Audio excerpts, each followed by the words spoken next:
Selamat berjumpa kembali Bapak Ibu Saudara-saudara, umat beriman terkasih dalam Tuhan, salam sehat berlimpah berkat.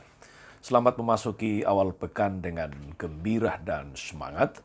Hari Senin tanggal 24 Juni 2024. Hari ini gereja merayakan hari raya kelahiran Santo Yohanes Pembaptis. Secara Magus Cesar mengajak saudari-saudara merenungkan kutipan Injil Lukas bab 1 ayat 57 sampai 66 dan ayat 80. Kita mendengarkan sabda Tuhan terlebih dahulu. Dalam nama Bapa dan Putra dan Roh Kudus. Amin. Pada waktu itu tibalah saatnya bagi Elizabeth untuk bersalin dan ia melahirkan seorang anak laki-laki. Ketika tetangga-tetangganya serta sanak saudaranya mendengar bahwa Tuhan telah menunjukkan rahmat-Nya yang begitu besar kepadanya, bersukacitalah mereka bersama-sama dengan dia. Lalu datanglah mereka pada hari yang ke-8 untuk menyunatkan anak itu, dan mereka hendak menamai dia Zakaria menurut nama ayahnya. Tetapi ibunya berkata, "Jangan, dia harus diberi nama Yohanes." Kata mereka kepadanya, "Tak ada di antara sanak saudaramu yang bernama demikian." Lalu mereka memberi isyarat kepada ayahnya untuk bertanya nama apa yang hendak diberikannya kepada anaknya itu.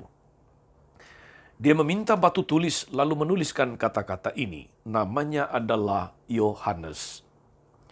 Mereka pun heran semuanya. Seketika itu juga terbukalah mulutnya dan terlepaslah lidahnya. Lalu dia berkata-kata dan memuji Allah. Lalu ketakutanlah semua orang yang tinggal di sekitarnya, dan segala peristiwa itu menjadi buah pembicaraan di seluruh pegunungan Yudea. Semua orang yang mendengarnya merenungkannya dan berkata, "Menjadi apakah anak ini nanti?" Sebab tangan Tuhan menyertai dia. Anak itu pun bertambah besar dan makin kuat rohnya. Ia tinggal di padang gurun sampai kepada hari ketika dia harus menampakkan diri kepada Israel. Demikianlah sabda Tuhan. Bapak Ibu Saudari-saudara umat beriman terkasih dalam Tuhan, jalan hidup manusia, jalan hidup seseorang itu seringkali tidak mudah ditebak. Banyak orang mengawali hidupnya dengan tanda-tanda yang menjanjikan, optimis, kelihatannya akan menjadi orang yang berhasil, tapi kemudian berakhir dengan kegagalan. Yang lain kelihatannya tidak akan bisa berbuat apa-apa atau bukan siapa-siapa.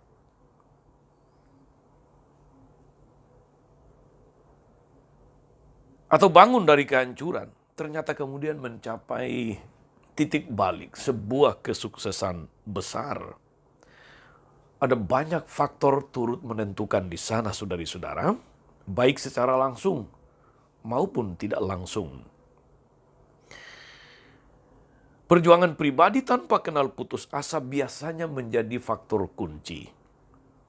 Selanjutnya tentu saja dukungan dari orang-orang terdekat, keluarga, sahabat, rekan, dan sebagainya menjadi sangat menolong.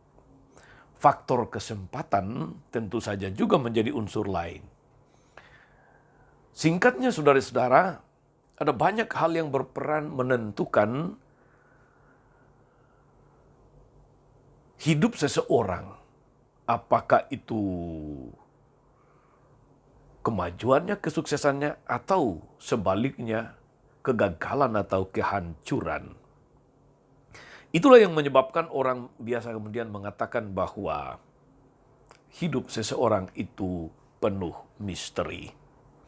Saudara-saudara umat beriman terkasih dalam Tuhan, peristiwa kelahiran Yohanes Pembaptis yang dirayakan gereja hari ini, yang diikuti oleh mujizat sembuhnya Zakaria dari kebisuan, itu merupakan misteri iman yang mencengangkan.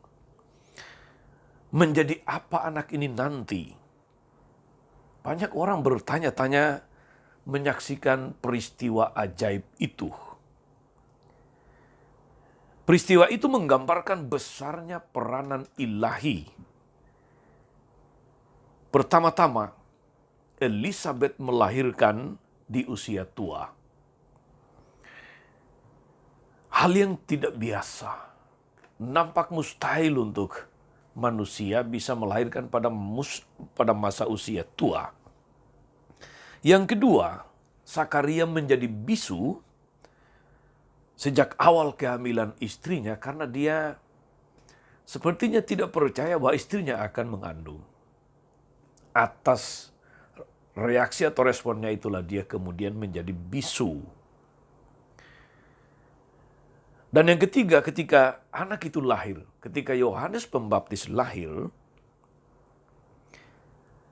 baru kemudian Sakaria bisa berbicara kembali.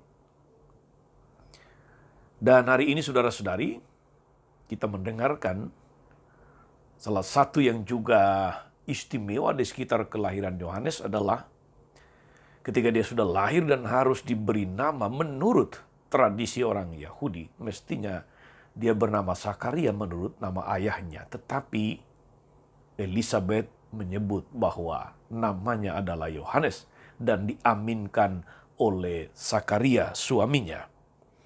Saudara-saudari umat beriman terkasih dalam Tuhan menyadari kasih karunia Allah yang demikian besar itu.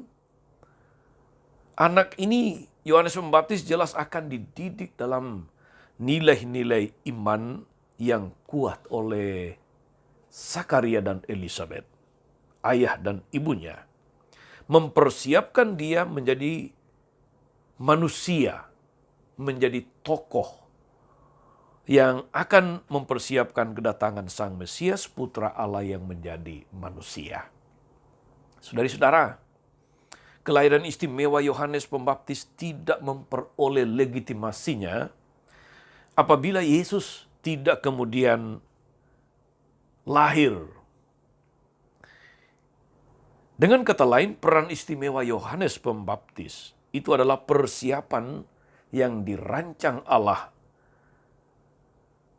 bagi peristiwa besar di kemudian hari, yaitu peristiwa inkarnasi, peristiwa Allah menjelma menjadi manusia dalam diri Yesus. Peran seperti ini yang perlu kita bangun dalam hidup kita sebagai orang beriman, saudari-saudara. Peran untuk mempersiapkan, memperkenalkan menjadi saksi Kristus di tengah dunia. Menjadi orang Kristiani tidak akan berarti apa-apa kalau kita tidak mewartakan Kristus. Kalau tidak menjadi media yang mengantar atau mempersiapkan, membawa Yesus untuk dikenal oleh dunia. Maka mari kita membangun semangat ini, saudara-saudari, agar hidup kita berguna bagi kemuliaan Tuhan dan keselamatan sesama umat manusia. Setiap orang yang lahir ada misi, ada perutusan yang dibawanya. Setiap orang yang lahir di tengah dunia, dia membawa serta misi yang harus dilaksanakan. Dan setiap orang yang mengikuti Kristus membawa perutusan yang sama untuk memperkenalkan Kristus di tengah dunia. Bersama dengan Yohanes Pembaptis, saudara-saudari, mari kita memperkenalkan Tuhan melalui hidup, karya, dan kesaksian-kesaksian kita di tengah dunia. Tuhan Yesus memberkati. Amin. Ya Allah yang penuh kasih, hidup setiap orang itu penuh misteri. Namun, di dalam penyelenggaraanmu yang bijaksana, hidup setiap orang memiliki tujuan, memiliki misi, memiliki perutusannya masing-masing. Mampukan kami agar sesuai dengan semangat kehadiran dan kelahiran Yohanes Pembaptis, kami pun dimampukan untuk menjadi orang-orang, menjadi pribadi-pribadi yang mempersiapkan, yang memperkenalkan Kristus di tengah dunia melalui hidup dan kesaksian hidup kami, melalui kata dan karya kami. Terpujilah Engkau sepanjang segala masa. Amin. Saudari-saudara sekalian, berkat Allah turun atas saudari-saudara, atas mereka yang kita doakan atau kita janjikan doa. Mereka yang sakit dan menderita segala rencana, karya dan pelayanan hari ini, Bapa dan Putra dan Roh Kudus. Amin. Tetap sehat, teruslah menjadi berkat. Jangan lupa like, subscribe, nyalakan lonceng notifikasinya. Salam 52, Tuhan memberkati.